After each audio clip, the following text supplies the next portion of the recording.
Это программа «Актуальное интервью», в студии Иван Лазаренко. Будут ли вновь закрыты кинотеатры? Продолжат ли работать театры в связи с напряженной эпидобстановкой? Как скажется пандемия на реализации нацпроекта «Культура»? Об этом мы спросим у министра культуры и духовного развития республики Юрия Куприянова. Юрий Степанович, здравствуйте. Добрый вечер. Многих, в том числе и самих работников культурных учреждений, сегодня беспокоит вопрос, продолжат ли они работать в обычном режиме или кинотеатры и театры вновь приостановят свою работу. Вопрос, наверное, интересует всех. Не только работников культуры и тех, которые приходят к нам в гости, делиться ценностями культуры нашей республики, но и в целом отрасли. Да, сегодня оперативным штабом принято решение о 50% переводе на удаленный график работы работников учреждений бюджетной сферы. Мы сегодня готовимся к этому. Сегодня решение принимается. Театры, музеи, библиотечная сеть будут принимать решения для исполнения. В какой форме спектакли могут проводиться, в какой форме будем работать дальше в кинотеатрах и в какой форме будут работать наши музеи в этот, буквально скажем, в эти дни, в эти часы, в этот день, вернее, в эти часы решение принимается, обсуждается с коллективами, с учреждениями, и буквально мы завтра приступим работать по новому графику. Но скажу, что театры не закрыты, кинотеатры тоже не закрыты. В целом разговор идет о количестве тех людей, которые будут привлечены к работе, к деятельности нашей сферы. Есть ряд особенностей. Например, мы приняли решение в Саха-театре не открывать на этой неделе сезон. Продлим, скажем, это дело, это удовольствие, премьерный показ, когда немножко ситуация успокоится и коронавирус пойдет на небольшой спад. Ну а какие меры безопасности приняты в тех учреждениях, которые сейчас открыты и работают? Все меры, которые рекомендованы Роспотребнадзором, это чтобы работали у нас циркуляторы, чтобы люди были обеспечены и были у всех маски, и проходили обработку с антисептиками. Они все сегодня сделаются.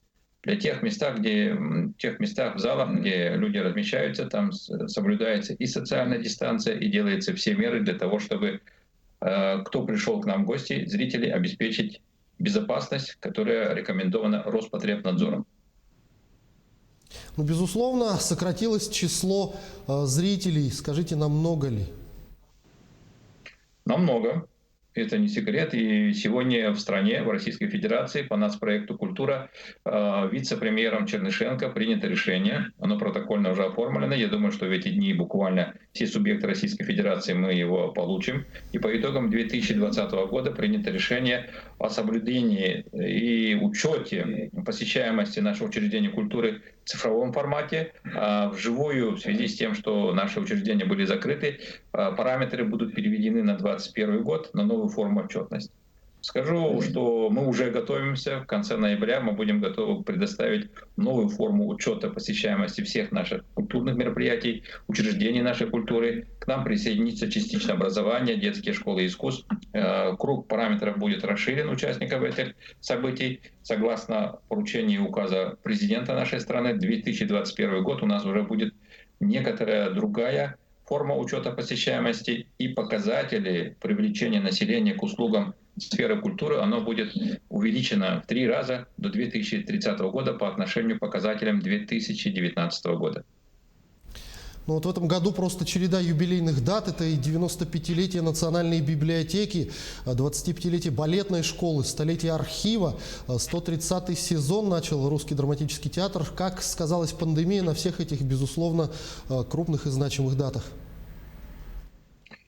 Юбилеями республику Саха-Якутия не удивить, правильно? В этом году, да, действительно большие юбилейные, памятные, символические даты, которые всегда же приносят больше настроения, большую радость для общения в целом и для того, чтобы двигаться вперед, оценить пройденный путь, наметить новые планы. Согласен, что мы потеряли многое. Мы потеряли много в живом общении. Но год не прошел зря, мы постарались все это сделать в режиме онлайн, с вашей помощью, коллеги-телевизионщики. те, которые сидят в сетях. Ну, так скажу для примерки, даже юбилей Национальной библиотеки, памятное заседание, мы провели в режиме онлайн с участием большего количества участников, нежели бы разместились в историческом зале нашей библиотеки.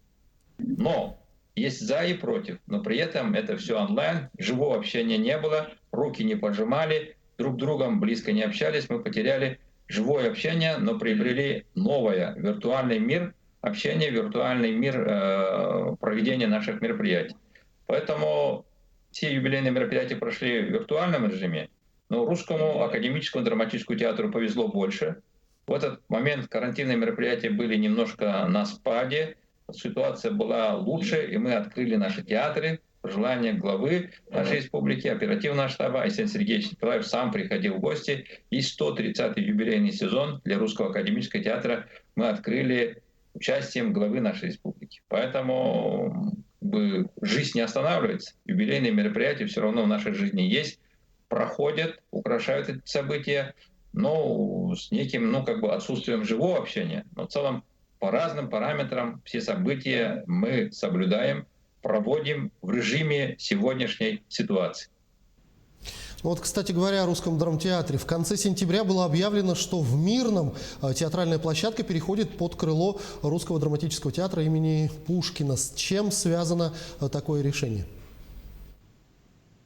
Да, Министерством культуры мы рассматривали не первый год организацию работы наших учреждений культуры, театров. Вы знаете, что у нас в Республике Саха-Якутия 10 профессиональных театров, которые работают в разных городах нашей республики. Ну и приняли решение для того, чтобы улучшить организацию работы в Мирнинском театре, именно улучшить эту работу, расширить круг наших зрителей, взять, скажем, объединить 2 театра, 2 труппы, при этом не проводя каких-либо сокращений труппы, творческой части, чтобы, как говорится, идти еще увереннее вперед, идти еще бодрее и объединить наши усилия для того, чтобы достичь большего доведения до зрителей нашего искусства. Чтобы чаще Русский академический театр своей труппой гостил в городе Мирном, чтобы Мирнинский театр свои спектакли показывал у нас и в городе Якутске, в городах Ленск, Нерюнгри, Алдан.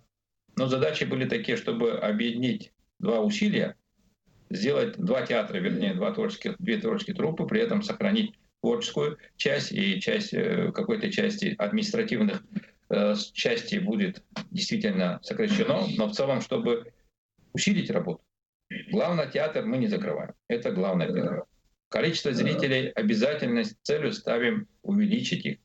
И театральную доступность наших театрального искусства, театральных постановок в городе Мирном, в городах, которые находятся в нашей республике, гастрольную деятельность с объединением усилий 2 театров намного увеличить, усилить, чем сегодня имеется.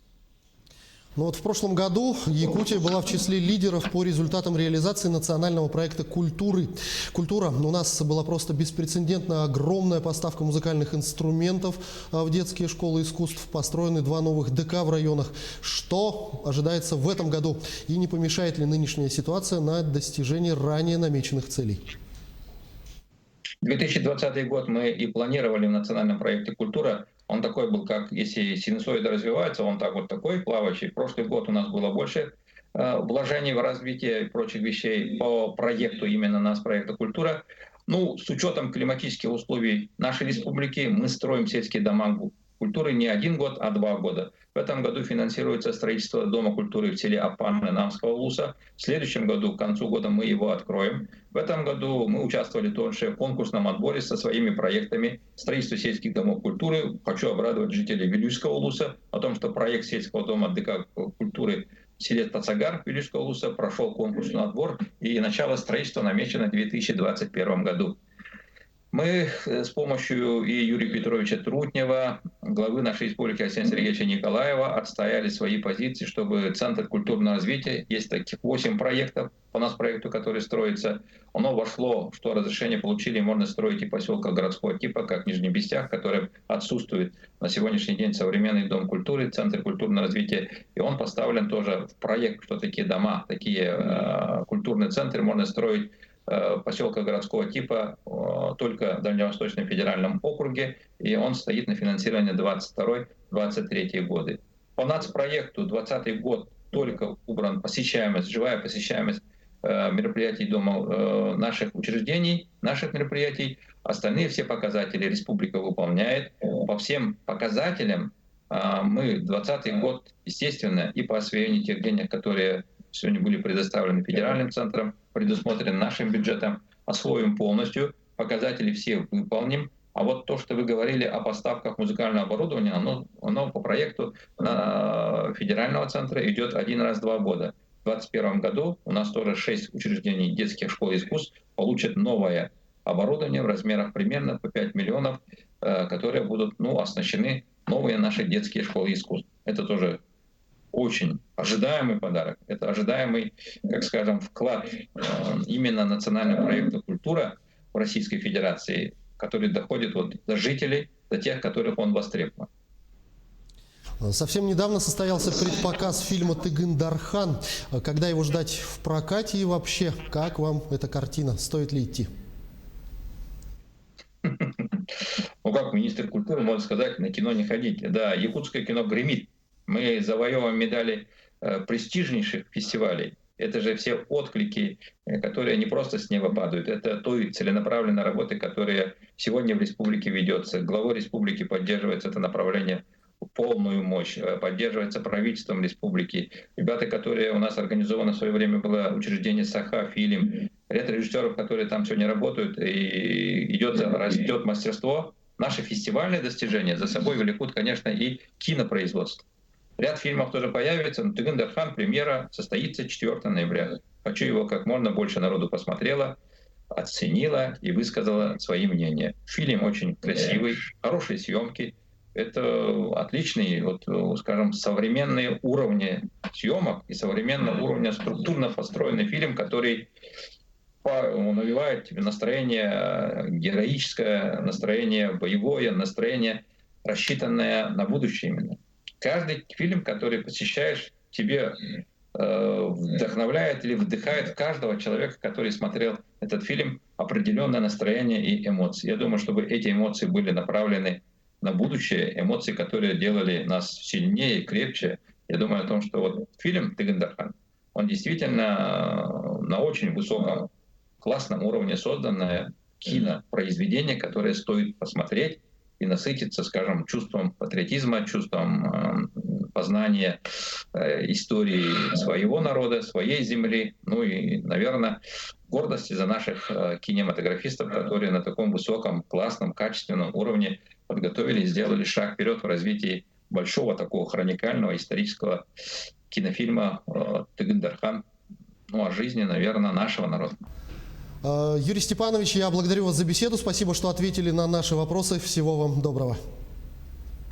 Всего доброго. До встречи на премьере. Это была программа «Актуальное интервью». Но о деятельности учреждений культуры в период пандемии мы говорили сегодня с министром культуры и духовного развития республики Юрием Куприяновым. До встречи в эфире.